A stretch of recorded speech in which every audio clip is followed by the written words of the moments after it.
Sir sir একটু দাঁড়ান, sir শুনুন, স্যার একটু দাঁড়ান, স্যার স্যার আমার কথাটা শুনুন। কি হয়েছে, কোনো সমস্যা?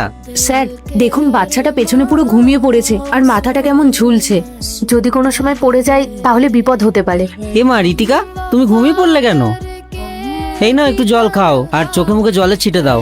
স্যার ছোট বাচ্চা, এরকম ভাবে জল দিলে ওর ঘুম ভাঙবে না। দেখুন ও চোখটা খুলতেই পারছে না। আপনি একটা কাজ করুন, আপনি ওকে সামনে বসিয়ে নিন, নয়তো অন্য কোনো গাড়িতে করে নিয়ে যান। আমি তো কাঁচরাপাড়া যাব, আপনি কোন দিকে যাবেন? স্যার আমি তো কল্যাণীর দিকে যাচ্ছি। স্যার আপনি এক কাজ করুন, আপনি আমার এই ওড়নাটা রাখুন, এটা দিয়ে বাচ্চাটাকে শক্ত করে বেঁধে নিন, তাহলে ঘুমিয়ে পড়লেও না আর পড়ে যাওয়ার ভয় থাকবে না। না না থাক, তার দরকার নেই, আমি দেখছি কি করা যায়। স্যার ছোট বাচ্চা, ওর আগে সেফটিটা ভাবুন। দেখুন ও আবার চোখটা বন্ধ করে ফেলেছে। আপনি যদি এটা দিয়ে শক্ত করে বেঁধে নেন তাহলে নিশ্চিন্তে স্কুটিটা চালাতে পারবেন। আমি এই রাস্তাতেই টোটো চালাই, আপনি না হয় পরে এটা আমাকে দিয়ে দেবেন। কিছু ভাববেন না, এটা নিন। আচ্ছা আপনার নামটা কি? দুইটি ছবির ভেতর থেকে যে কোনো একটি ছবিকে ভালোবেসে থাকলে ভিডিওতে লাইক করে চ্যানেলটি সাবস্ক্রাইব করে দাও। আর যদি না করো তাহলে বুঝবো তোমরা ছবি দুটিকে ভালোবাসো না। কমেন্টে লেখো আমি। আমার নাম পূজা। ঠিক আছে স্যার, আমি আসছি, আমার একটা আর্জেন্ট ভাড়া আছে, সাবধানে যাবেন।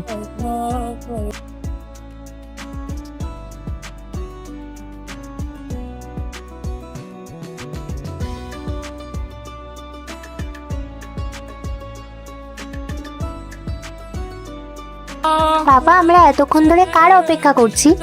আমরা একজনের জন্য অপেক্ষা করছি মা। ওই তো উনি চলে এসেছে।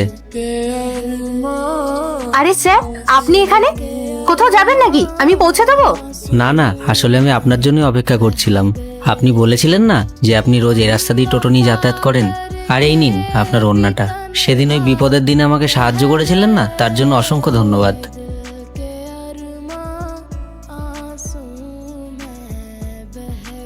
স্যার এটার জন্য এতক্ষণ দাঁড়িয়ে থাকার কি দরকার ছিল? পরে কোনো একদিন দিয়ে দিতে পারতেন। বাবা, আমি ওই আন্টিটার টোটোতে গিয়ে একটু বসবো? হ্যাঁ হ্যাঁ নিশ্চয়ই, বসো না, আসো।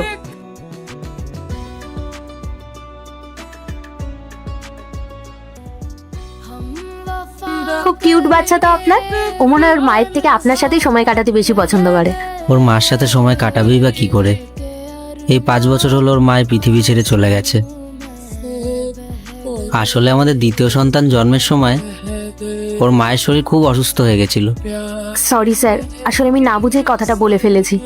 আমার কথায় যদি আপনার খারাপ লেগে থাকে তাহলে দয়া করে আমাকে ক্ষমা করে দেবেন। আরে না না, এতে আপনার কোনো দোষ নেই। কি আর করা যাবে, ওটা আমার কপালে ছিল। আচ্ছা আপনাকে একটা কথা জিজ্ঞাসা করতে পারি?